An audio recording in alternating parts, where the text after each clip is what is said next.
Yeah, really good, thanks.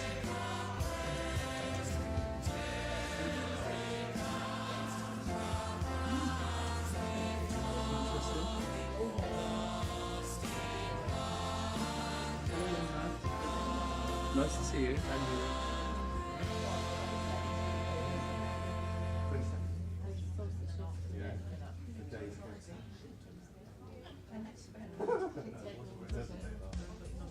So you don't notice it climb up to the top? It's sort of dark and wintry, incremental, then you go,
I'm good. How are you? Good.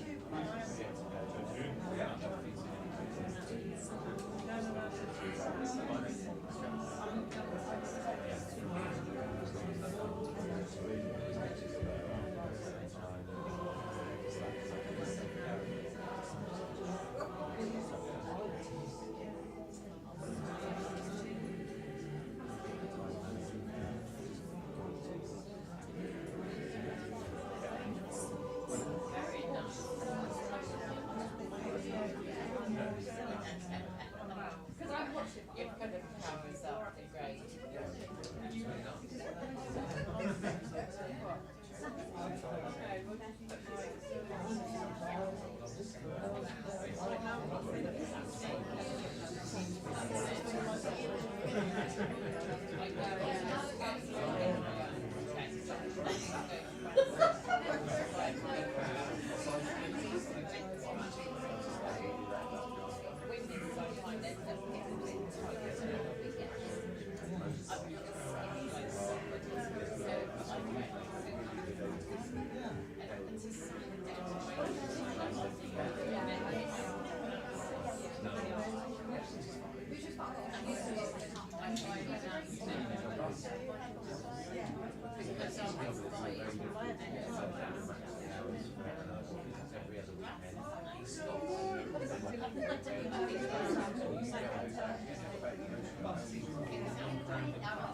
All I said was, oh my God, how many disagreements start with that line?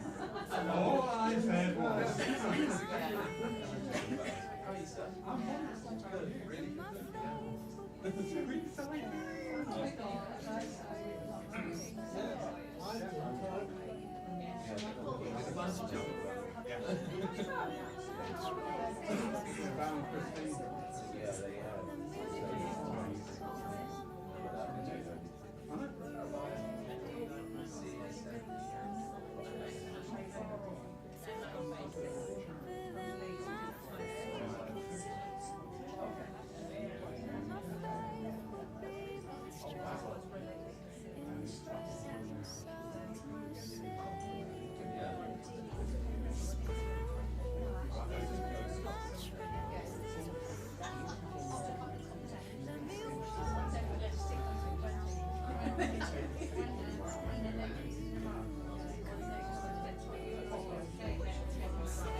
So I'm a bit worried about misgender or something. Can I come to the blog when I think I put it back there? one of the mediums once, there was a woman who was son, she was massive. But then she had this like short back and side. Help me. Oh, I want to come to the gender. Oh, I'm so sorry, your guide overshadows you. Oh, look at that, I'm just like, smooth.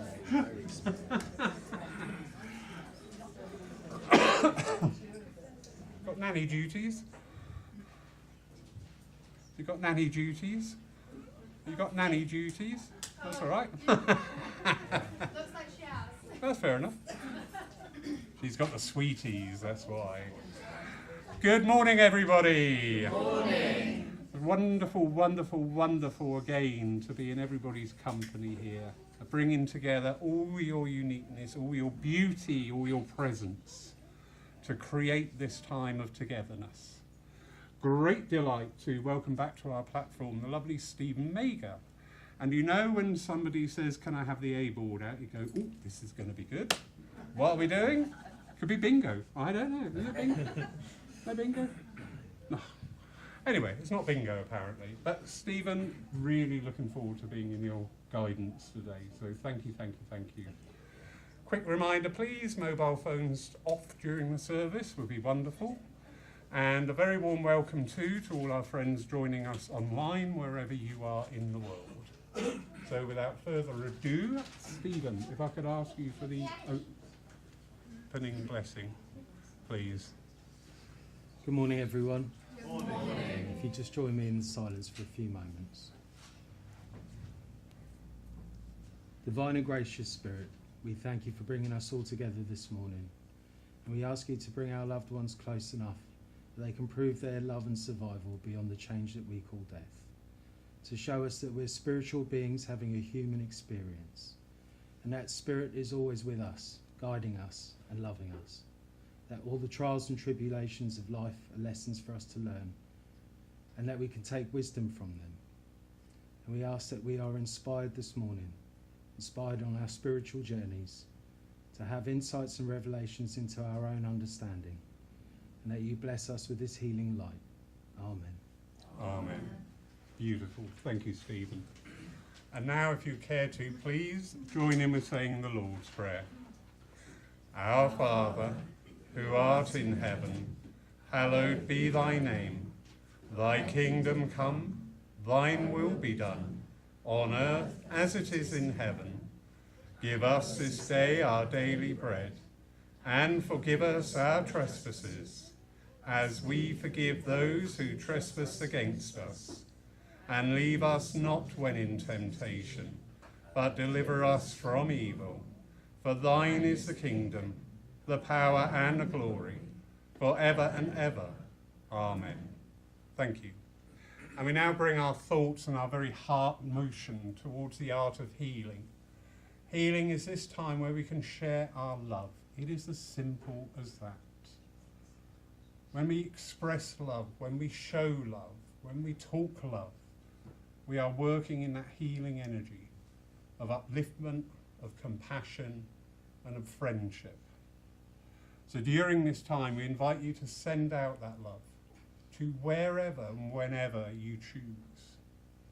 I would ask, especially today, that we think of the situations arising in our world.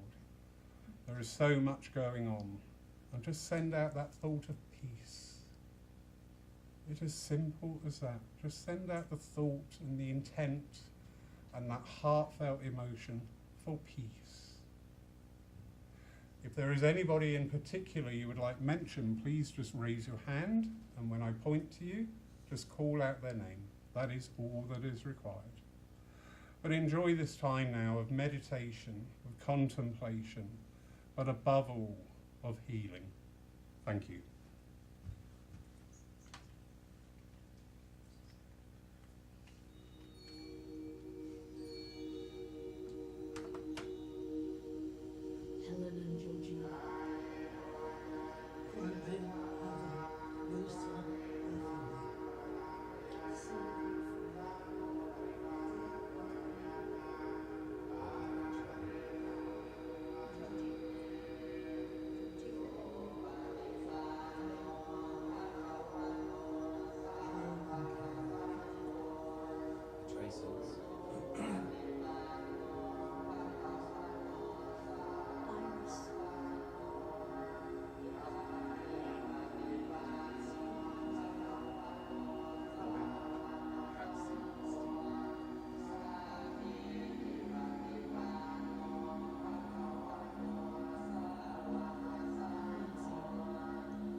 Simon.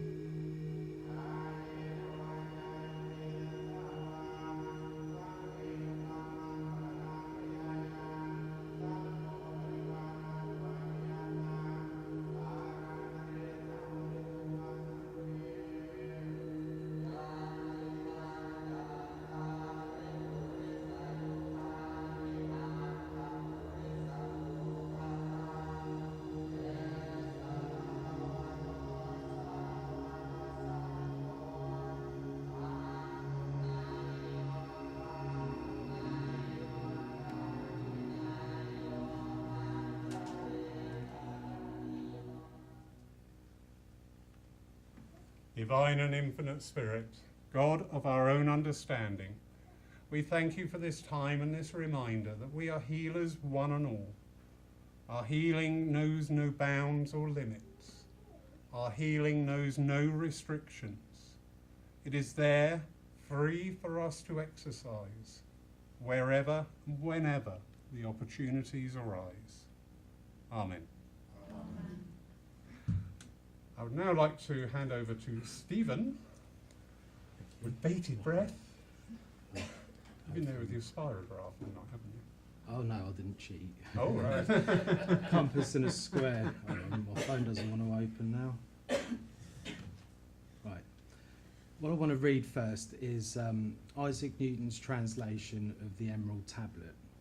It's a very old text that sort of survived through the Arab world and the ancient Greeks. And it's the source of alchemy and the 7 Hermetic principles, and our 7 principles of spiritualism extend from that as well. "'Tis true without lying, certain and most true. That which is below is like that which is above, and that which is above is like that which is below, to do the miracle of one only thing. And as all things have been and arose from one by the mediation of one, so all things have their birth from this one thing by adaptation. The sun is its father, the moon its mother. The wind hath carried it in its belly, and the earth is its nurse. The father of all perfection in the whole world is here. Its force, its power is entire if it be converted into earth. Separate thou the earth from the fire, the subtle from the gross, sweetly with great industry. It ascends from the earth to the heaven, and again it descends to the earth, and receives the force of things superior and inferior. By this means ye shall have the glory of the whole world, and thereby all obscurity shall fly from you. Its force is above all forces. It vanquishes every subtle thing and penetrates every solid thing. So was the world created. From this are and do come admirable adaptations, whereof the means is here in this. Hence I am called Hermes Trismegistus, having the 3 parts of the philosophy of the whole world. That which I have said of the operation of the sun is accomplished and ended. As that was the source of the Hermetic principles that came from ancient Egypt. And we're talking about creation, and we're all results of creation, where 2 opposing forces come together to create one union. And this diagram, sorry it's not bigger, but you have to sit there with a compass and a square, and I was trying to make sure I had space on the page. Begin with one circle that represents the egg, and that something happens inside that egg, inside that cell. The magic happens where it splits, and we have cell division, and everything begins with this cell division, and 2 cells separate, and then they separate into 2 each, so you get 4. Then you get 8, 16, 32 and 64. And in the lower image, it's called Metatron's cube, but you get all the shapes of the platonic solids fit into there. And just about everything that's created in the universe corresponds to that shape. It's the number 64 is sacred all around the world in different religions, and it's possibly where we get our decimal system from. But we want to know what's going on inside the cell. There's some sort of magic happening. So I'll just take this down. Put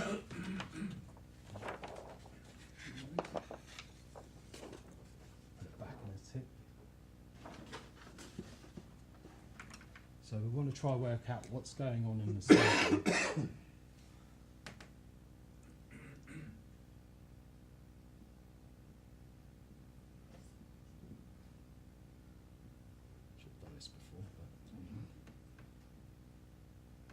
So if we follow the same pattern, 1 becomes 2, 2 becomes 4, 4 becomes 8, 8 becomes 16, and in numerology plus 1 and 6 together is 7, and then 16 becomes 32, which is 5, and then 32 becomes 64, and it completes the circuit. And it doesn't matter how far above you go, it will carry on following the same pattern constantly. And if you go below the decimal point or below 0 in halving, it does the same thing. So essentially this is the energy of the cell, and it divides. Now, who's doing that division? This is your spirit operating. This is your spirit creating through cell division. And if you wonder, everything we have in this world splits. Christianity was around for a few hundred years, and that split, and then split again and split again. Islam did the same thing. Spiritualism did the same thing. We split between national and Christian, and we split between spiritualism and theosophy. Every idea that we ever have ends up parting ways and splitting into two. Families do the same thing too, and they end up all over the world. But if you notice, the numbers 3, 6 and 9 weren't included. So it's almost as if they are sort of watching things. They're the magic number. It's like they're the numbers of consciousness. And Nikola Tesla, who did a lot of, engineering in the sort of late 1900s, late 1800s, early 1900s, he used 3, 6 and 9 in all of his understandings of energy. And a lot of the coils that he made were based on this sort of pattern. And so it goes, it's as above, so below. You've got the same pattern there in the numbers as you have in the creation.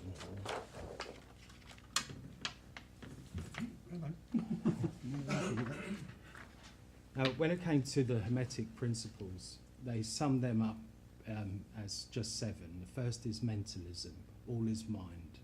And then the law of correspondence, as above, so below. And then the law of vibration, because everything's vibrating at a different frequency. So we were talking last night on the online. All light is at different levels, and when we speak, we're creating sounds, which is just light condensed down to a lower vibration. All the words that we use are the same thing, the language.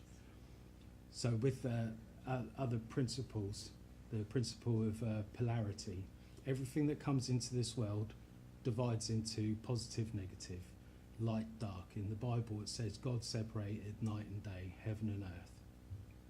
And these things have to sort of separate so they come back together. And polarity creates rhythm. Rhythm creates cause and effect. And then it comes back around the 7th principle of Hermeticism is gender.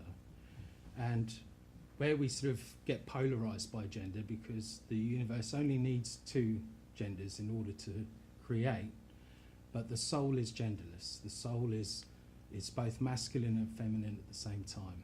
No matter what social constructs we introduce around the world, where they might favour males over females, the universe creates an equal amount of masculine and feminine worldwide, no matter what, in every realm of the animal kingdom and in the human realm.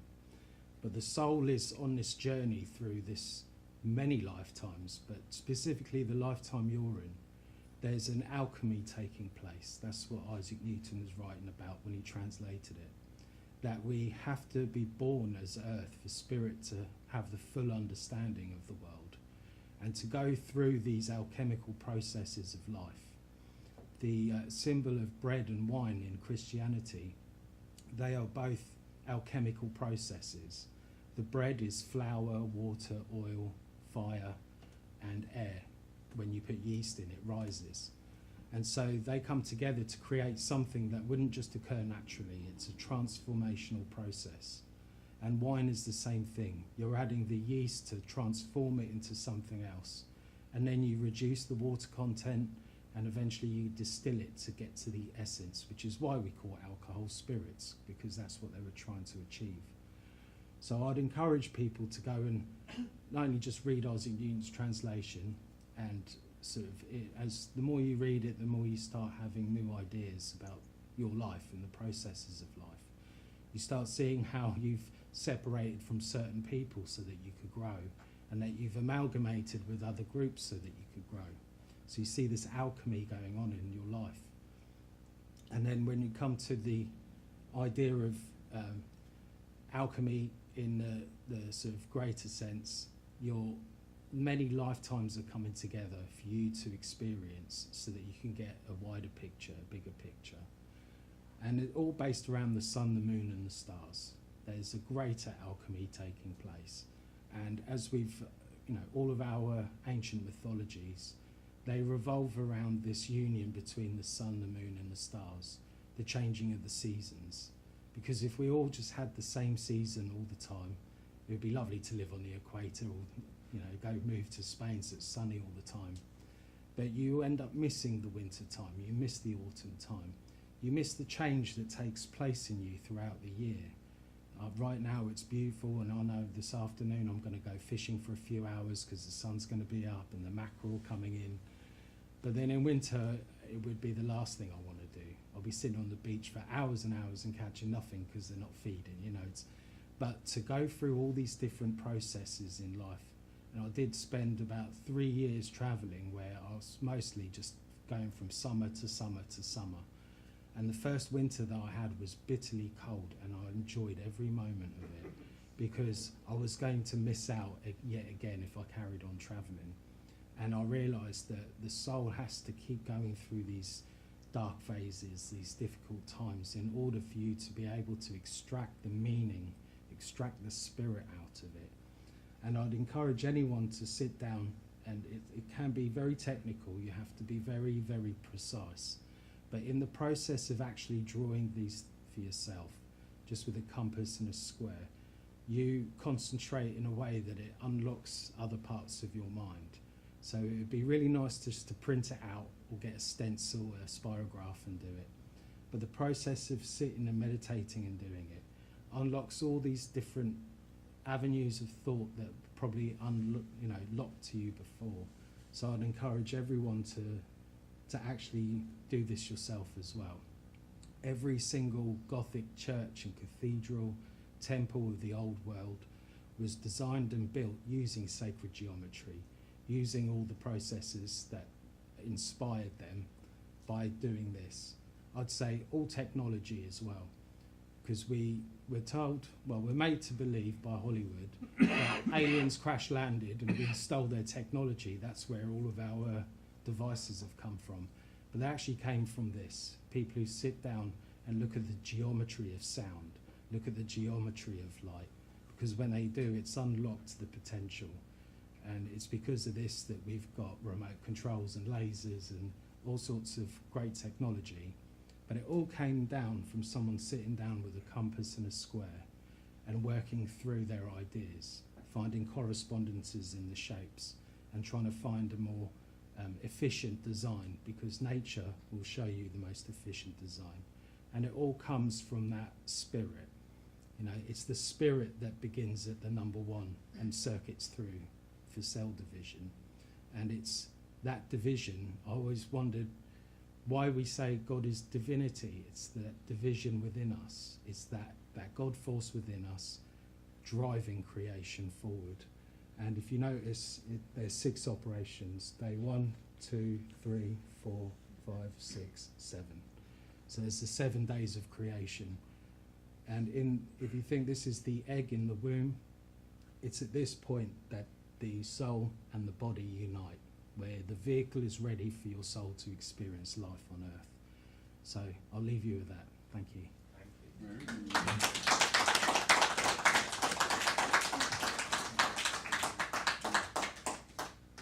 I love your mind, Stephen. I really do. It makes you think. Please remember, you can go back and re-watch that on the catch-up, because there's a lot of information there and fascinating. So thank you, thank you, thank you. Thank you. We now move on to our piece of music for the day. If you wish to sing along, please do. If not, just tap your feet, because that's always wonderful. And during this time, Sue will be taking the collection for This Your Church. Thank you.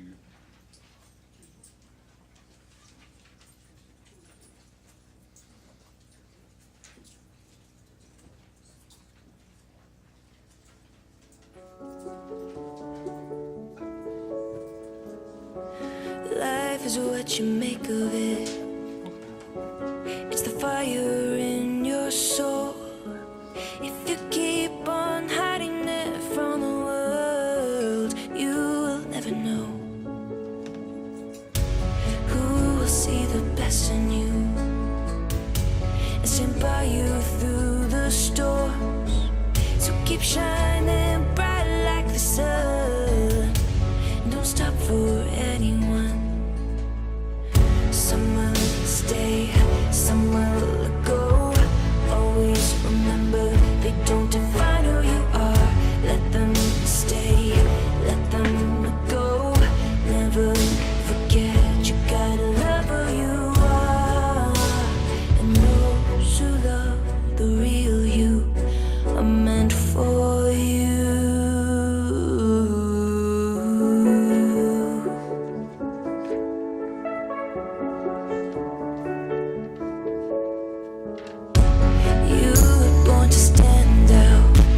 the real you and find out who you are. Take your own path and see who walks with you. The right ones will want to. Some will stay, some will go. Always remember they don't define who you are. Let them stay, let them go. Never forget you gotta love who you are. Some will stay, some will go. Always remember they don't define who you are. Let them stay, let them go. Never forget you gotta love who you are. And those who love the real you were meant for you.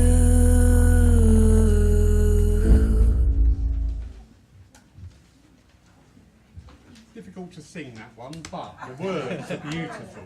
The words are absolutely wonderful. Sorry? Yeah, it's fibre. Photocopy. Ink's not cheap. Yes, of course you can. Please do, please do. So we now hand over to Stephen for that part of the service. You know, it's all fine and well as spiritualists are saying, don't worry, you're going to live forever. We're human. We like that bit of evidence. We like that encouragement. We like that support. Wherever we are on our development path, whether it's our first time in a church today or been coming for many years, when we have that voice, that upliftment, that encouragement from the other world can mean just so much to us.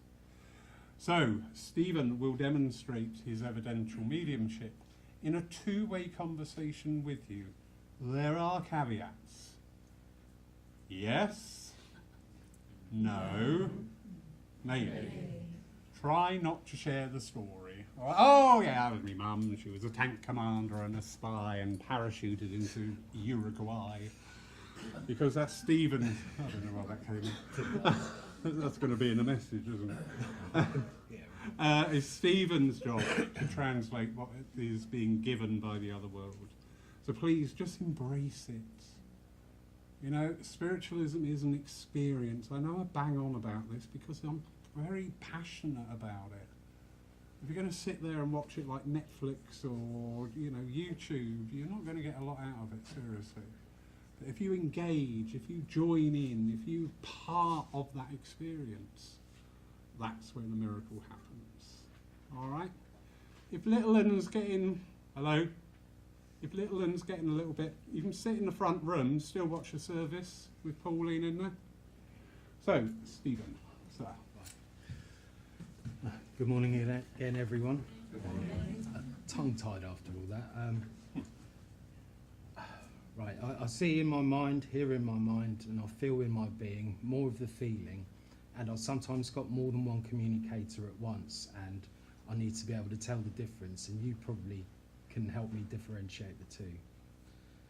But to begin with, I feel a male energy with me, and I'm feeling a bit fidgety, a little bit sort of nervy and tongue-tied, and I feel that I would have lost quite a lot of my, not just my personality, but physically as well. And I'm seeing a gentleman, he's not very tall, he would have lost most of his hair on his head and become quite frail, but I still see him walking everywhere. And he's showing me he's walking quite oddly because he's just, I think there's some nerve problems with him as well. And I feel that he's showing me like this because he really experienced life, and it was quite difficult for everyone around to see me like this, but I just persevered, and everyone remembers me as someone who just never gave up and was very self-sufficient. I always did things for myself. And I haven't got my glasses on and my eyes are pretty bad, so if I come to you, I don't want to misgender anyone. I'll probably just call a colour and point, okay? But as I've got this gentleman with me, I feel very much as I want to talk to family, I feel very much a kinship with everyone, and everyone could just take me as I was, rather than, I don't just want to put it out there, but I'm not being drawn to anybody.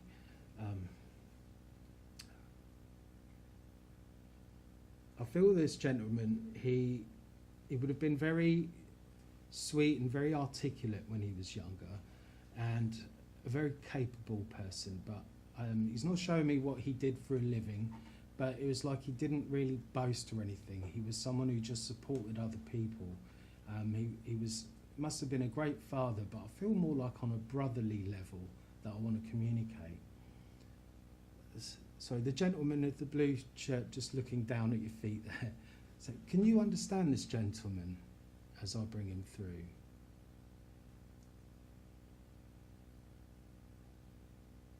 No, not so much. Okay, was that all right? Because this gentleman must have lost his eyesight a fair bit as well, and I'm seeing him with a stick, but he's really struggling to walk. And if I get with him, he would have had brothers himself, but I feel that the family he was part of, there's a lot of distance, and you would have known him more on his own. So I'm being drawn towards that way. It's not with Simon, is it? No. Ian, you can understand a brother in spirit? Yes. Yes. Sorry. Okay, that's all right. Would he have lost most of his hair till it was pretty bald, and it was just he had a lot of trouble walking, and it's almost like there's a nerve condition with him. You'd understand that. Yeah, I can understand that. And although as I'm blending with him, I do feel my heart was a bit of an issue, but he was actually quite a slim, fairly fit gentleman. I'm not seeing bad health through smoking or anything like that. He would have been quite a healthy person in his life. Yeah. And he wants to take me back to his youth. He would have been quite good at athletics. He's showing me in the jump, long jump or triple jump. I don't think he was like an Olympian or anything, but he was just very good at sports. And he's showing me times were quite frugal. And so he really took care of his running shoes, with the cleats. And I feel that they still would have been around quite late in life.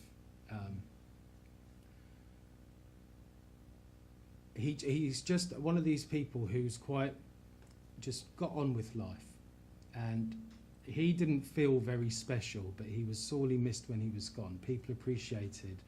He was just no ordinary person. He was quite spectacular, really, but you wouldn't know because he doesn't talk about it. Okay. And I feel that after his passing, people found so much about him that they didn't know before.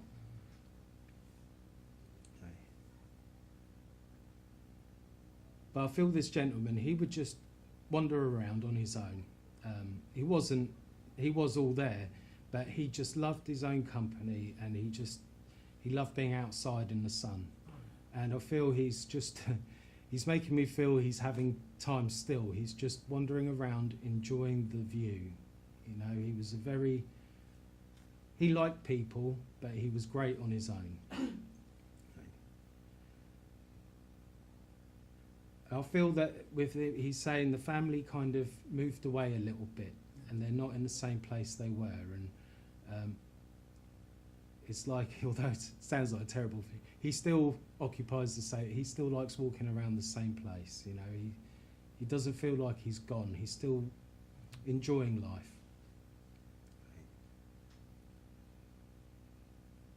And I just feel that someone has been reading some old correspondences and letters of his. But I'll just leave that with you. And I don't know if you've got any that you can have a little browse through, but it just feels he likes that connection. Okay, I'll leave him with you. God bless you.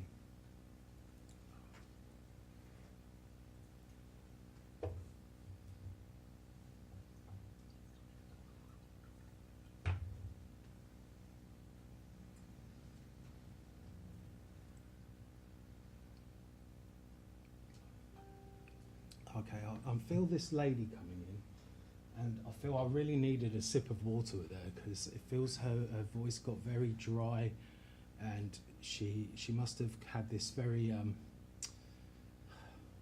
she's making me feel, she's got a smile on her face about it, but she's like, oh, I just didn't like getting sick and old and frustrated, and I feel that she she'd make a bit of a joke about it, but she feels very bad that all she did was moan a lot towards the end, and she's very grateful that everyone was just very understanding and helpful, but she makes me feel that she probably could have done more than she was able to. She just liked having people around doing things for her. And although I feel there was a bit of frustration over this, people never lost their cool with her. And she's making me feel like a mother figure, but at the same time, it's that relationship between I feel mother and daughter, where you became friends as much as you were mother and daughter. And I'm being drawn over this way, but I can't quite place where I'm going. As I describe her, she would have been a little bit fuller in figure, she's saying, and she would have still been quite feminine, but she wouldn't have had lots of makeup on or anything. She was quite natural, and it feels she's taken me to her legs. She's if only they had just not been so difficult. So she's telling me that her legs would have been quite painful for her. Okay, she's going, "No, don't talk about my varicose veins." But she must have really struggled towards the end, and she just okay. She knows she could have tried to lose a little bit of weight, but it was just too much trouble. She liked her food and liked the way she was. Can anyone understand this over there? Oh, you can both, right. She would have been a bit of a nervous disposition, and would you understand that? Okay. But I just feel towards the end anyway, this anxiety of not being able to stay on my feet. As I'm connecting with you, I'm feeling it. Her hair would have gone much whiter towards the end, but you've still got some nice colour in your hair, and she would have been quite... You became friends, but when you were younger, she's telling me she was a little bit hard on you. Yeah. Okay, and don't eat this, you'll get that, and don't wear that, you know, and she was troubleshooting where it wasn't necessary. Absolutely. You know, and she feels very silly for it as well, and especially how you looked after her. And you'd understand the feet as well. It feels like she's telling me she didn't really get her trotters out for a long time, and when she finally showed you, it was like, oh, you're going to need to do something with that. Because she's just kept it quiet, and it became so painful she couldn't get her shoes on or off.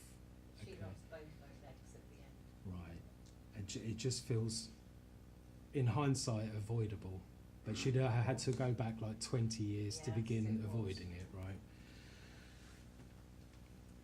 And it feels like she's not too happy with people going through her stuff afterwards. Okay, she's like, oh, I just, you know, she wanted to leave everything brand new, and it wasn't. Okay, and most of her trinkets and jewellery was just all nice looking stuff, but not worth much, you know. But she was just brought up that way by her mum, you know, and she was trying to replicate her mother, and she's glad you haven't tried to do the same. Okay. And I feel like she's saying you've got two boys around, okay, and she misses them terribly. She must have known them when they were very little, but they remember her fondly, you know, because she wishes she could have spent a little bit more time with them. But because of her legs and her feet, she couldn't get down and play with them.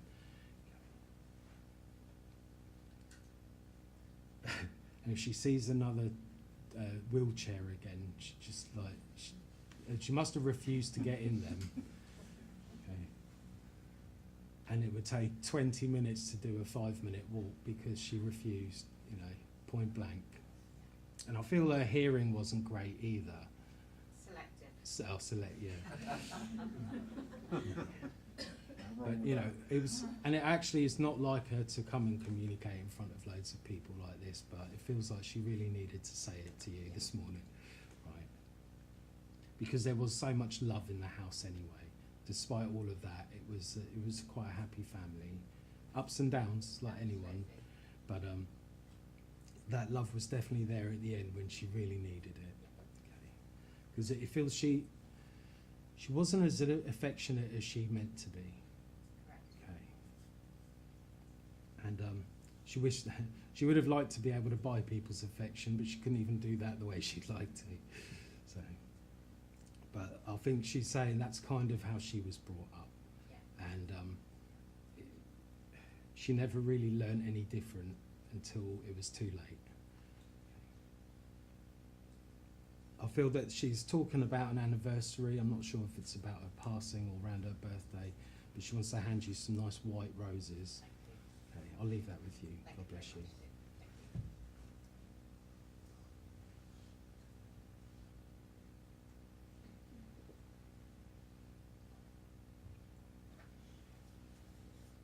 you. I feel a much younger gentleman coming in now.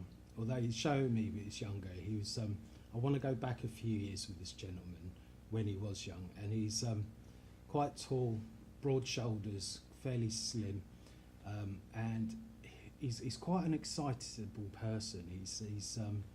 He gets very into things. A very capable person, and he makes me feel much like a father. But I want to go back.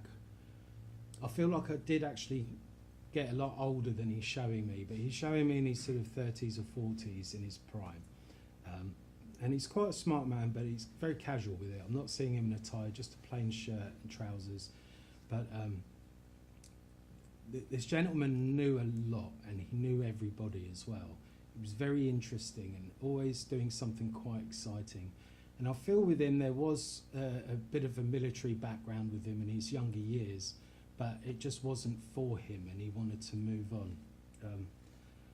I'm being drawn as Deb's. I feel this is a father. Would you understand that with him? Not at all. If the other stuff relates to a grandfather. Right, okay. Yeah, so that's why I want to go back. And he would have had fairly sort of, he'd be out in the sun a lot. He was an outdoorsy person, but he had quite sort of light complexion, Yes. and he had freckles with it. And his hair's got, it's dark, but it's kind of reddish tint, but it might just be how I'm seeing him. And although he not as tall, but because he was slim, he seemed quite a tall figure. And he's a very capable person, and I feel that there's a lot of people talk about him to this day, about his accomplishments. And he was a bit of an adventurer, and I'm seeing him quite happy just finding a stick in the woods as a walking stick and going off with a little bag, and he would come back with just nice little stones and rocks he found. And I feel that in his little study or his little part of the house, you just find these odd little rocks here and there amongst the books. Yeah, bits and pieces. Yeah, and he but he really gives me this very strong outdoors feeling, and I feel that he's making me feel he's seeing a lot of those things in himself in you as well. This need to just get away from the city and into the countryside. And I feel also he's quite spiritually minded, but he's saying that's because I've been over here a little while. And he kind of shunned Christianity, and there wasn't much else for him, but he had his own little way of seeing the world. And it feels that you're going down a very similar, almost shamanic path with it. Because I feel like the things that he had, that even though there were few, they were kind of infused with it, infused with his ideas and his meaning, if that makes sense. I take it you've got a similar little, odd little rocks here and there that you've picked up. Yes, and Okay. planting things. Right. It was maybe with planting things. I feel this real kinship with plants. You know, he's got green fingers. It doesn't matter what it is or where he puts it, it grows. And although he wants to go back a few generations, he's not old school. He's very, very sort of young in his mind, very liberal. And also very strong. He's surprisingly strong. And he says you're surprisingly strong as well. But he's telling me there's I don't know why he's showing me this cap, because I wasn't seeing him with a cap before, but it's more symbolic about donning a cap to show that you've kind of achieved something in your mind. Would you understand that? Yes, he was very into getting academic type qualifications. Right, okay. And it was just, he didn't wear it on his sleeve, but he's putting this hat on, but it looked more like one of those really old caps, rather than a flat cap, more of a, and that's probably the university cap. And I'm trying not to think about cricket now, but he's just put cricket in my mind. Okay. Sorry, South Africa just won the World Cup, so.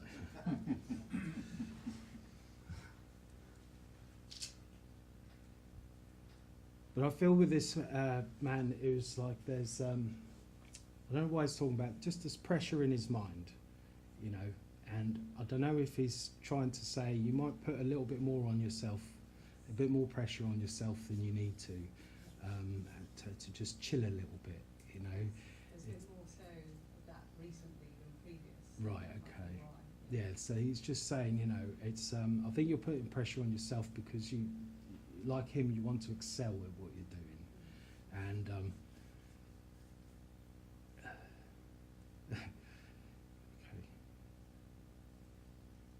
he's just saying, just take some of that pressure off.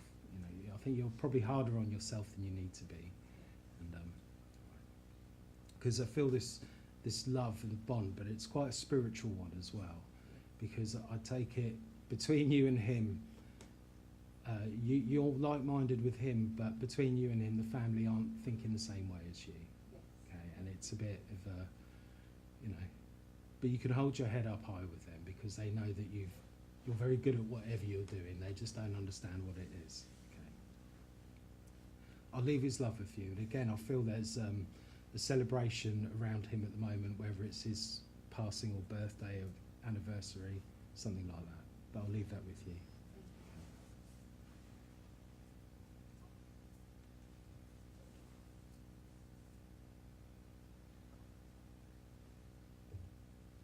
I have a gentleman coming in, and he's got a big smile on his face. He's saying Simon, Simon, Simon.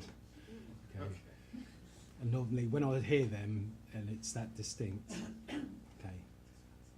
I want this gentleman, you're a tall gentleman yourself, and I feel he's tall as well, but he's much fuller in figure. He was both muscle and a few extra pounds.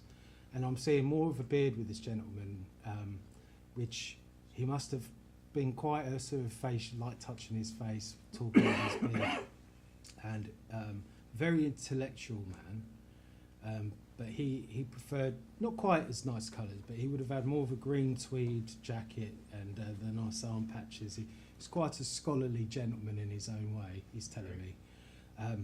But he would have known everybody as well. And I feel that he was careful with certain people and could be quite sharp with people who he felt were, he wasn't scared of confronting people who were talking rubbish, he's telling me, right? And it didn't always ingratiate himself to parties and stuff, so he found himself having to make friends with whoever he met because he just wasn't in those circles anymore. Would you understand why he's saying this? Okay, but it's just making me feel, he was quite bombastic when he wanted to be, and in hindsight, if he toned it down a little bit, he would have had more opportunities to be even as bombastic. Okay, but he's just like, well, if they can't pallet me, then their pallet's off, But he really. He liked, yeah. Although I'd like to say he's academic, he sort of ventured into all sorts of philosophical discussions. Probably not quite where you go, because it was limited to history, philosophy, but he fancied himself as quite a philosopher. I feel like, that was a side to him, but his work was more clerical and more organisational than philosophical. I'm not seeing him quite as a teacher, but I do feel in his role he became quite influential, and he enjoyed that. But it also gave him security. You know, it feels that although he could have done a lot more with his life, he was quite, you know, sensible. Yeah, he had to make sure he got that, you know, decent paying job and keep it. And I'm not getting the relationship so much with him as a father or grandfather, but I just feel, you know, you looked up to him, and he must have had an interest in you beyond just everyone else. There was like, oh, I like that one, but I have to watch him. Right, Okay.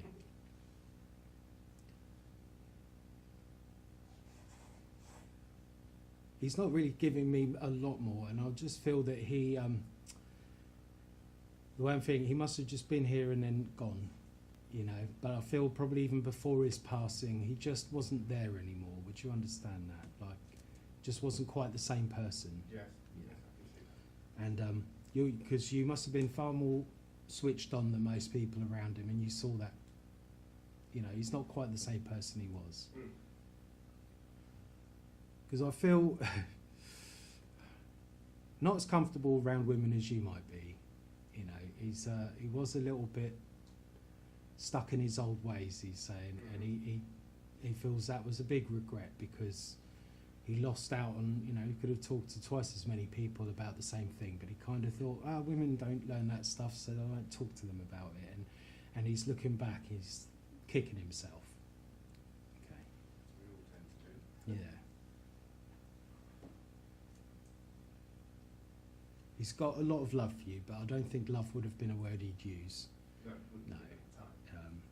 And he, you know, even he should have given people their dues when he was here. It's a bit late to give it now, but he should have given them when he was here. And but I feel like he really saw himself a man amongst men, you know, and quite the brain, and he was. He was proud of himself, but that pride came at a bit of a cost. So, Yes. but he's just telling me he likes your style. It's things run in the family. They might go off in different ways. What's that? Oh, Mark Twain.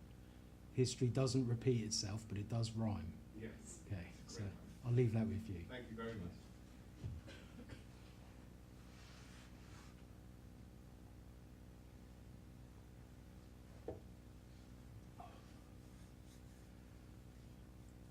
I've got a gentleman coming in, but as he comes in, I'm getting all these sort of very spiritual tingles that come with him. And so I feel this gentleman would have been a very loving and quite a spiritual man, quite emotional as well. I'm not quite getting the relationship, but I do feel quite fatherly and protective and quite sorely missed. And with that, quite an emotional man as well. And I feel I would have gone before my wife, and my wife and my children, you know, talk about me and miss me, and that really filled my heart with a lot of joy because I wasn't that far away, you know, I was still there to feel them.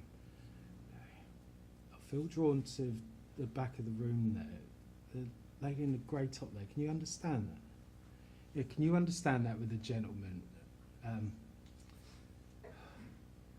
Just a very sweet man, and it was like losing him was just such an emotional experience that, you know, after losing him you can lose anyone and it won't be as hard. Would you understand that? Okay. Because he was just such a sweet soul. Children, animals, everyone loved him, and he was just a very gentle but still quite a funny man. But I wouldn't, you know, no dirty jokes or swear words with this gentleman. He was just a down-to-earth, lovely person, and he's left people realising that these people exist. That not everyone's got a sort of a pocket full of red flags. That some people really are just genuinely nice. And he's making me feel that you don't speak about your own things as much, but you do so many things for people, and you do it just because it makes you feel good, you know. And he's making me feel a very strong bond between the two of you, that he's seeing himself in you and you in himself.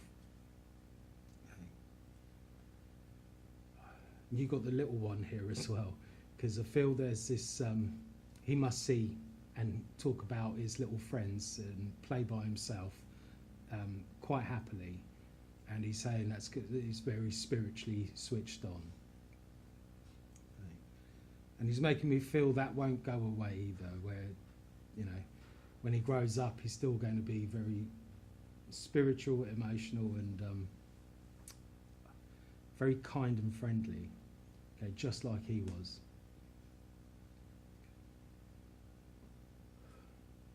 It feels, I don't know quite what he's saying, because it's probably something that's more personal, but he's just making me feel that you've got the weight of the world on you, but you're coping with it just beautifully. Would you understand that? Okay. And that you get the feeling I got when he came in close, you get that very sensitive pins and needles yourself. And he's saying you're not imagining it, it's, you know, it's not just him, it's just your spiritual body, as it were. You're very switched on and tuned in. And he's saying don't feel you have to turn it off. Just be yourself, you know.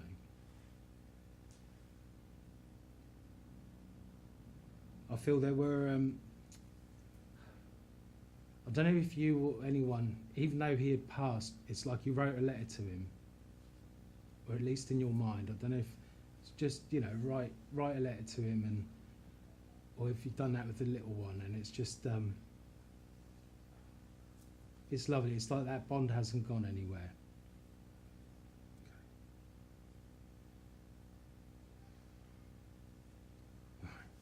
So I don't know, because it feels almost like he's got a few tears in his eyes as well. But, I'll leave his love with you as well, because I feel he's going to be with you all day anyway. And when you go for a little walk later, he's going to be walking right with you. So I'll leave him with you. God bless you.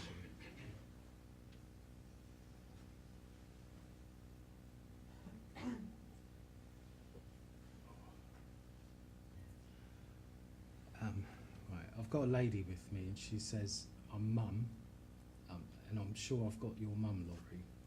Okay. I'm not supposed to go to the chairperson, but Right. okay. I'm allowed. Well, If you say no to her, good luck, mate. no, she's telling me. I feel like she's saying she's in charge, but I know that she was here in this building. Correct. Okay, and I know that she's very knowledgeable and has, like you, she had the weight of the world on her shoulders. Yep. And the weight of the responsibility of the church. And she's got this old saying that you will know very well. I'm not quite getting, but it's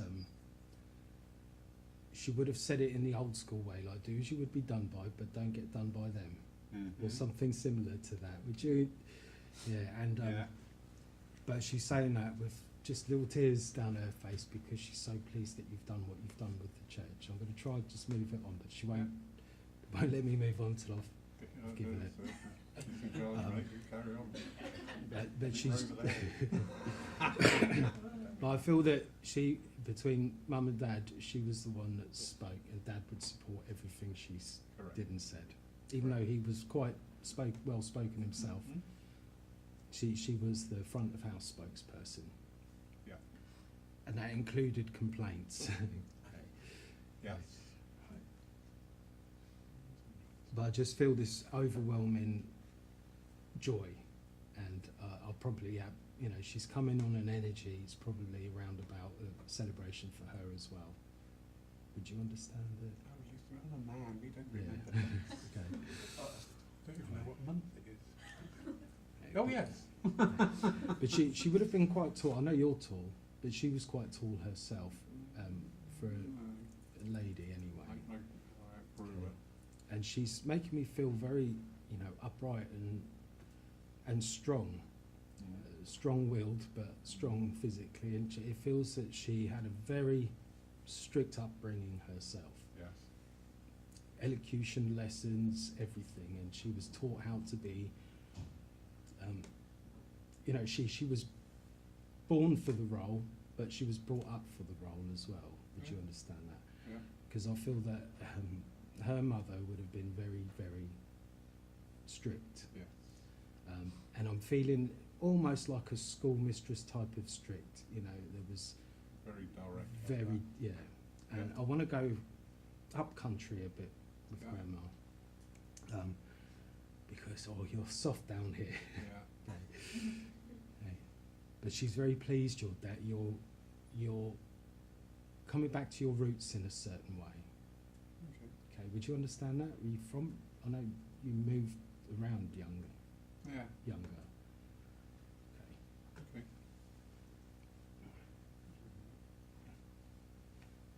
But yeah, she feels her little boy became a very fine young man, and she's very proud. So I'm going to leave You that hear with that, you.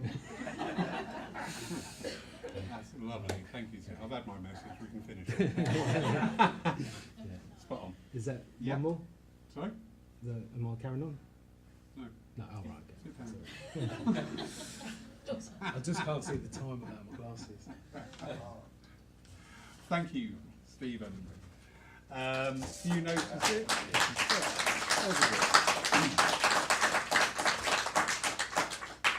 There's a few notices. Tomorrow evening we have our healing evening. These are held every fortnight here at the church. If you wish to receive healing, if you're here for 7:15, that would be wonderful. On Friday, 12 noon to 2 p.m, we have our bereavement group. On Saturday, it's the second part of David Powell's course on self-healing. Next Sunday, we have our Divine Service at 11. Watch out on our Facebook and website for who's actually taking it. Okay, because I'm just waiting for an answer. I love waiting, not really. The week on, also next Sunday in the evening, we've got a gala evening of mediumship, and that's with Daniela Niehaus, Deanna Kempshoff, and Mark Stone and myself, and that's to kick off the Dutch week that we've got here, which is under the banner of Under the Same Sky. On Monday the 30th, there are private sittings available with Deanna or Daniela. Tuesday, there is a one-day workshop on working with your psychic, that's with myself.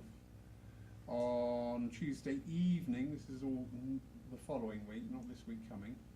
The Tuesday evening, on 1st of July, we've got a trance demonstration with Mark Stone. On the Wednesday, Daniela is taking a workshop, and that's healing in your mediumship, and that's open to all levels. And then Thursday and Friday, there's a 2-day trance workshop with Mark Stone. So there's a lot going on the week after next, so look forward to that. In the meantime, sir, if I could invite you for the closing blessing. Thank you. Just join me for a few moments.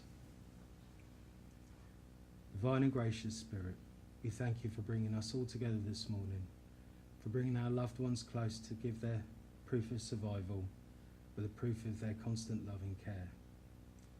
We thank you for showing us that our spiritual nature is here to learn and grow, and that beyond this life we will continue to learn and grow, taking our experiences to glean wisdom from them.